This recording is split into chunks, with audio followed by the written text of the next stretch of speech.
Hi everyone, I'm Miss Mary Beth. I'm the Youth Services Librarian at Ingalls Memorial Library here in Ringe. And I'm here today for Armchair Adventures, our online series where every day I read a couple of chapters of a book until we finish the whole book together. And right now we're reading The Wizard of Oz by L. Frank Baum. And we're almost done actually. We just have today, Thursday, and tomorrow, Friday, and then we'll be done with the whole book. I'm pretty excited. Have you enjoyed it so far? I've been enjoying it. A lot has happened in our story, right? Dorothy and the Scarecrow and the Tin Woodman and the Cowardly Lion are all together in Oz, right? This magical land where there are wizards and witches and munchkins. And they've been on all of these adventures in an attempt to... Dorothy wants to get home. The Scarecrow is hoping for some brains. The Tin Woodman is hoping for a heart, and the Cowardly Lion is hoping for some courage, right? They all want something different. So they all travel to the Emerald City, and at the Emerald City, Oz, the great and powerful, told them that in order to get all those things, they had to defeat the Wicked Witch of the West. And they did that, right? Without really knowing it, Dorothy got kind of lucky. She took a bucket of water and tossed it on the Wicked Witch, and the Wicked Witch melted. Well, it was perfect. That was what they needed. So then they went back to the Emerald City, but what did they find out? Can Oz really grant them their wishes? Turns out that Oz was a fraud. They called him a humbug. He was just a regular man from Omaha, Nebraska. But everyone in Oz thought that he was this great and powerful wizard because he never showed himself. He didn't really do anything magical. So he does give the Scarecrow some brains. What does he do? Do you remember? He stuffs his head full of bran and pins and needles because he's sharp. And then he cuts open the Tin Woodman's chest, and he puts in a little felt heart, like made of fabric. And then for the Cowardly Lion, he gives him just like a potion to drink that he says is courage. But I think all three of those characters had all of those qualities anyway, don't you? The Scarecrow was very smart, and he got them out of a lot of scary situations. And the Tin Woodman was so kind, he didn't even want to step on a bug. And the Cowardly Lion was very brave. He protected them a lot, didn't he? So I think all of those characters had all of those great qualities. And so then, Oz's next goal was to get Dorothy home. But do you remember what happens? He builds a hot air balloon, and he's in it, and they're about to take off because he's going to go home with her. And then Dorothy doesn't make it into the balloon in time, and the balloon flies away. And Dorothy's left in Oz. That was where we left off yesterday. So let's see what happens. Now we're up to chapter 18, called Away to the South. Dorothy wept bitterly at the passing of her hope to get home to Kansas again, but when she thought it all over, she was glad that she had not gone up in a balloon. And she also felt sorry at losing Oz, and so did her companions. The Tin Woodman came to her and said, "Truly, I should be ungrateful if I failed to mourn for the man who gave me my lovely heart. I should like to cry a little because Oz is gone. If you will kindly wipe away my tears so that I will not rest." "With pleasure," she answered, and she brought a towel at once. Then the Tin Woodman wept for several minutes, and she watched the tears carefully and wiped them away with the towel. When he had finished, he thanked her kindly and oiled himself thoroughly with his jeweled oil can to guard against mishap. The Scarecrow was now the ruler of the Emerald City, and although he was not a wizard, the people were proud of him. For, they said, there is not another city in all the world that is ruled by a stuffed man. And so, as far as they knew, they were quite right. The morning after the ball, the balloon had gone up, with Oz and the four travelers met in the throne room, and they talked matters over. The Scarecrow sat in the big throne, and the others stood respectfully before him. "We are not so unlucky," said the new ruler, "for this palace and the Emerald City belong to us, and we can do just as we please. When I remember that a short time ago I was up on a pole in a farmer's cornfield, and now I am the ruler of this beautiful city, I am quite satisfied with my lot." "I also," said the Tin Woodman, "am well pleased with my new heart, and really, that was the only thing I wished in all the world. For my part, I am content in knowing I am as brave as any beast that ever lived, if not braver, said the lion, modestly. If Dorothy would only be contented to live in the Emerald City, continued the Scarecrow, we might all be happy together. But I don't want to live here, cried Dorothy. I want to go to Kansas and live with Aunt Em and Uncle Henry. Well then, what can be done? Inquired the woodman. The Scarecrow decided to think, and he thought so hard that the pins and needles began to stick out of his brains. Finally he said, why not call the winged monkeys and ask them to carry you over the desert? I never thought of that, said Dorothy joyfully. It's just the thing. I'll go at once for the golden cap. Do you remember the golden cap? Whoever wears it has 3 wishes, and they can ask the monkeys to do as they please. Dorothy used her first wish to get to the Emerald City. When Dorothy had brought the golden cap into the throne room, she spoke the magic words, and soon the band of winged monkeys flew in through the open window and stood beside her. This is the second time you have called us, said the Monkey King, bowing before the little girl. What do you wish? I want you to fly with me to Kansas, said Dorothy. But the Monkey King shook his head.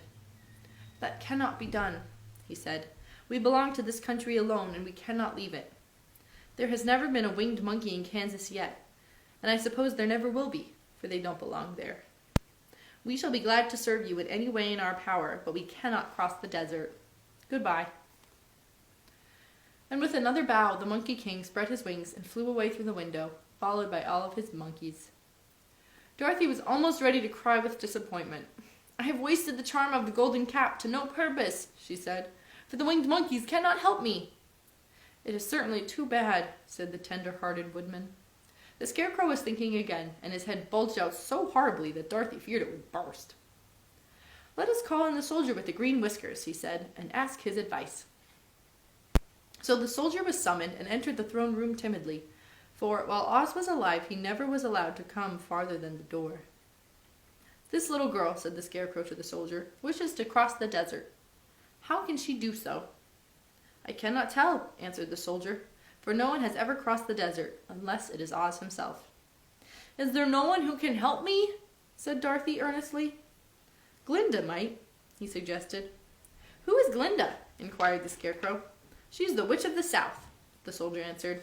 She is the most powerful of all the witches, and she rules over the Quadlings. Besides, her castle stands on the edge of the desert, so she may know a way to cross it. Glinda is a good witch, isn't she? Asked the child. The Quadlings think she is good, said the soldier, and she is kind to everyone. I have heard that Glinda is a beautiful woman who knows how to keep young in spite of the many years she has lived. How do I get to her castle? Asked Dorothy. The road is straight to the south, he answered, but it is said to be full of dangers to travelers. There are wild beasts in the woods, and a race of queer men who do not like strangers to cross their country. For this reason, none of the Quadlings ever come to the Emerald City. The soldier then left them, and the Scarecrow said, It seems, in spite of dangers, that the best thing Dorothy can do is to travel to the land of the South and ask Glinda to help her. For, of course, if Dorothy stays here, she will never get back to Kansas. You must be thinking again, remarked the Tin Woodman. I have been thinking, said the Scarecrow. I shall go with Dorothy, declared the Lion, for I am tired of your city and I long for the woods and the country again. I am really a wild beast, you know. Besides, Dorothy will need someone to protect her. That is true, agreed the Woodman. My axe may be of service to her, so I also will go with her to the land of the South. When shall we start? Asked the Scarecrow. Are you going? They all asked in surprise. Certainly, answered the Scarecrow. If it wasn't for Dorothy, I should never have had brains. She lifted me from the pole in the cornfield and brought me to the Emerald City. So all my good luck is due to her, and I shall never leave her until she starts back to Kansas for good and all. Thank you, said Dorothy gratefully. You are all so very kind to me, but I should like to start as soon as possible. We shall go tomorrow morning, returned the Scarecrow. So now let us all get ready, for it will be a long journey. And that is the end of chapter 18. Chapter 19 is called Attacked by the Fighting Trees. Oh no, that doesn't sound good. Next morning, Dorothy kissed the pretty green girl goodbye, and they all shook hands with the soldier with the green whiskered, who had walked with them as far as the gate. They're helpful people, weren't they? When the guardian of the gates saw them again, he wondered greatly that they could leave the beautiful city to get into new trouble. But he at once unlocked their spectacles, which he put back into the green box, and gave them many good wishes to carry with them. "You are now our ruler," he said to the Scarecrow, "so you must come back to us as soon as possible." "I certainly shall if I am able," the Scarecrow replied, "but I must help Dorothy get home first." As Dorothy bade the good-natured guardian a last farewell, she said, "I have been very kindly treated in your lovely city, and everyone has been good to me. I cannot tell you how grateful I am." Don't try, my dear," he answered. "We should like to keep you with us, but if it is your wish to return to Kansas, I hope you will find a way." He then opened the gate of the outer wall, and they walked forth and started on their journey. The sun shone brightly as our friends turned their faces toward the land of the South. They were all in the best of spirits, and laughed and chatted together.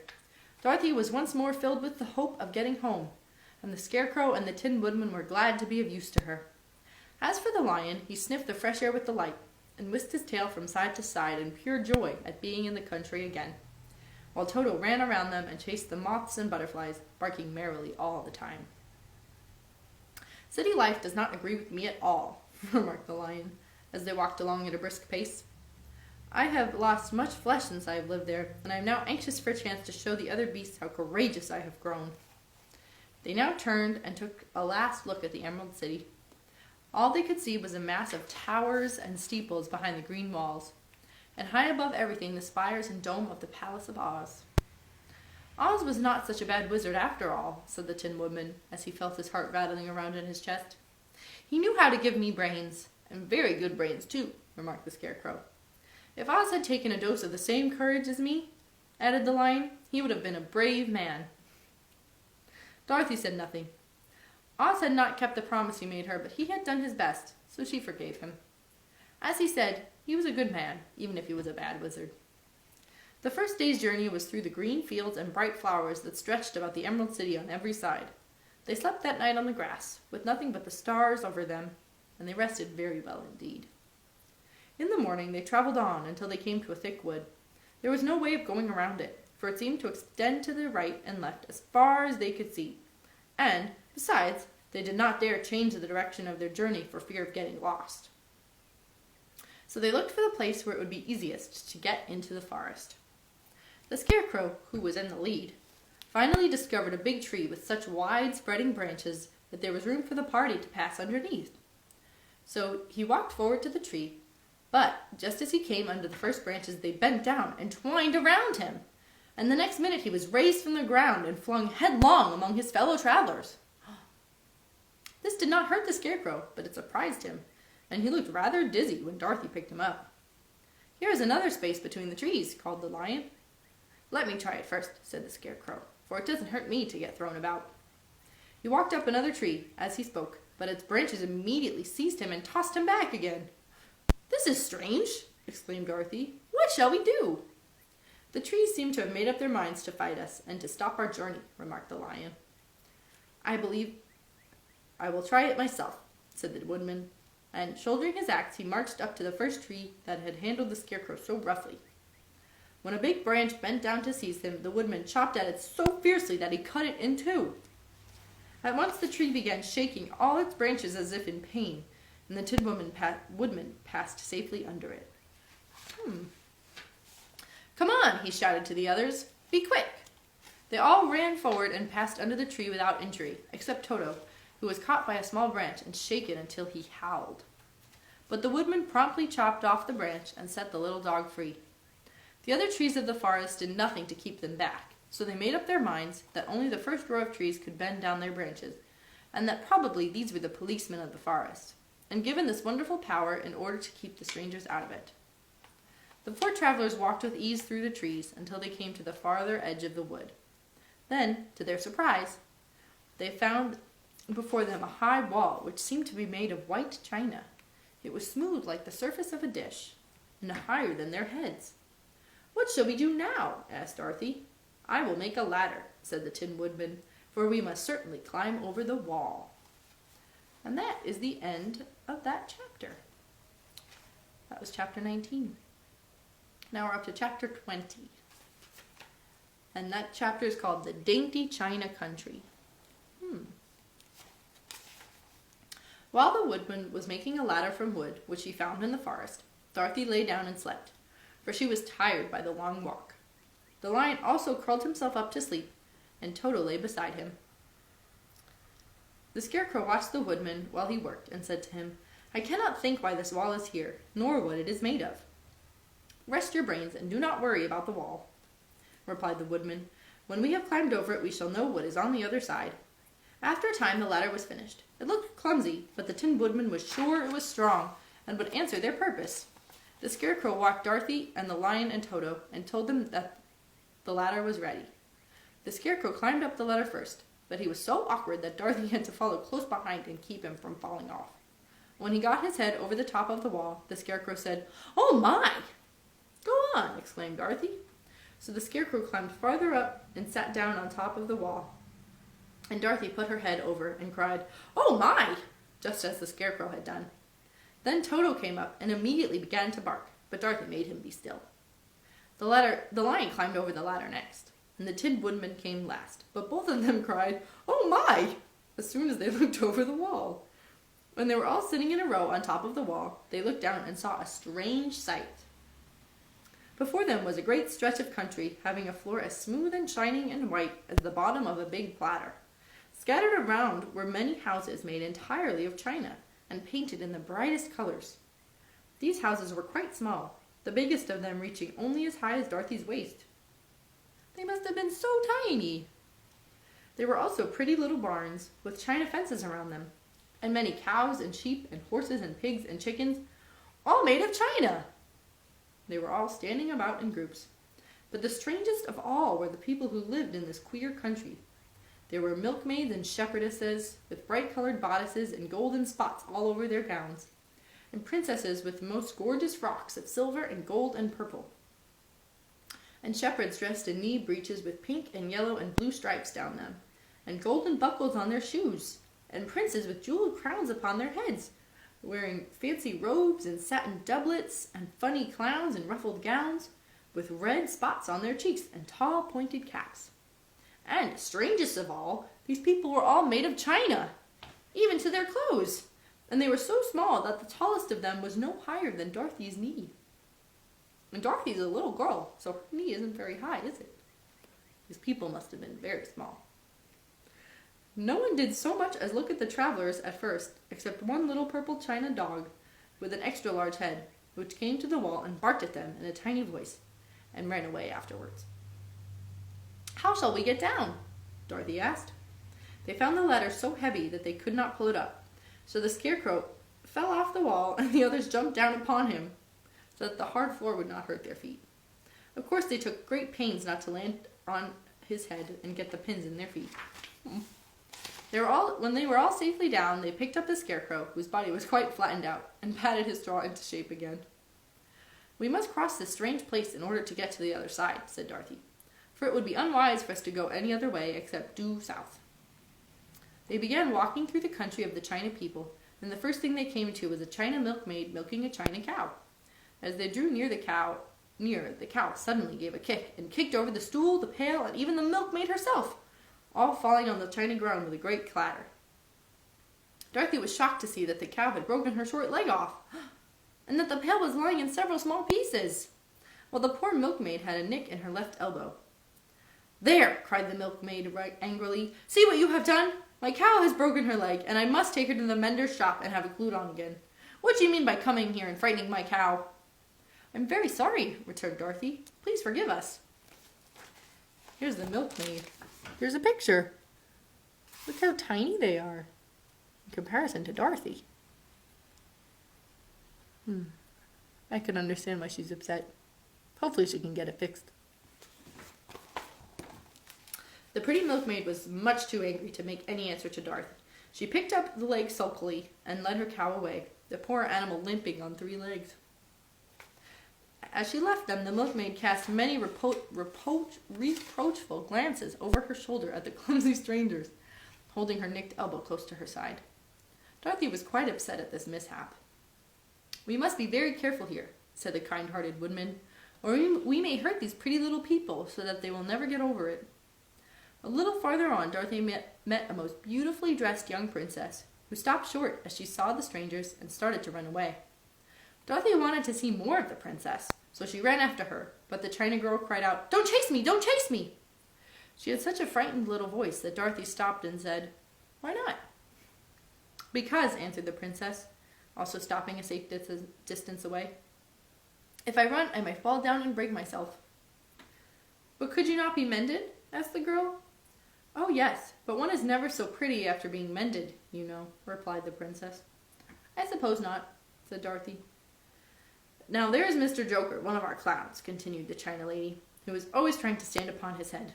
He has broken himself so often that he is mended in 100 places, and he doesn't look at all pretty. Here he comes now, so you can see for yourself." Indeed, a jolly little clown now came walking toward them, and Dorothy could see that in spite of his pretty clothes of red and yellow and green, he was completely covered with cracks, running every which way and showing plainly that he had been mended in many places. The clown put his hands in his pockets, and after puffing out his cheeks and nodding his head at them, he said, "My fair lady, why do you stare at poor old Mr. Joker? You are quite as stiff and prim as if you had eaten up a poker." "Be quiet, sir," said the princess. "Can't you see that these are strangers and should be treated with respect?" "Well, that's respect, I expect," declared the clown, and immediately stood upon his head. "Don't mind Mr. Joker," said the princess. "He is considerably cracked in his head, and that makes him foolish." "Oh, I don't mind him a bit," said Dorothy. "But you are so beautiful," she continued, "that I am sure I could love you dearly. Won't you let me carry you back to Kansas and stand you on Aunt Em's mantel shelf? I could carry you in my basket." "That would make me very unhappy," answered the China princess. "You see, here in our country we live contentedly, and we can talk and move around as we please. But whenever any of us are taken away, our joints at once stiffen, and we can only stand straight and look pretty. Of course, that is all that is expected of us when we are on mantel shelves and cabinets and drawing-room tables. But our lives are much pleasanter here in our own country." "I would not make you unhappy for all the world!" exclaimed Dorothy, "so I'll just say goodbye." "Goodbye," replied the princess. They walked carefully through the China country. The little animals and all the people scampered out of their way, fearing the strangers would break them, and after an hour or so, the travelers reached the other side of the country and came to another China wall. It was not so high as the first, however, and by standing upon the lion's back, they all managed to scramble to the top. Then the lion gathered his legs under him and jumped on the wall. But just as he jumped, he upset a China church with his tail and smashed it all to pieces. "That was too bad," said Dorothy. "But really I think we are lucky in not doing these little people more harm than breaking a cow's leg in a church. They are all so brittle." "They are indeed," said the Scarecrow. "I am thankful I am made of straw and cannot be easily damaged. There are worse things in the world than being a scarecrow." And that is the end of chapter 20. The end! What do you think? What do you think about the little China country? It looks kind of cool to visit, I think. And let's see if Dorothy actually gets home, but we'll finish up tomorrow. We'll find out if she makes it back to Kansas. So join me tomorrow for our last day of The Wizard of Oz. Thanks for reading with me. Have a fun day.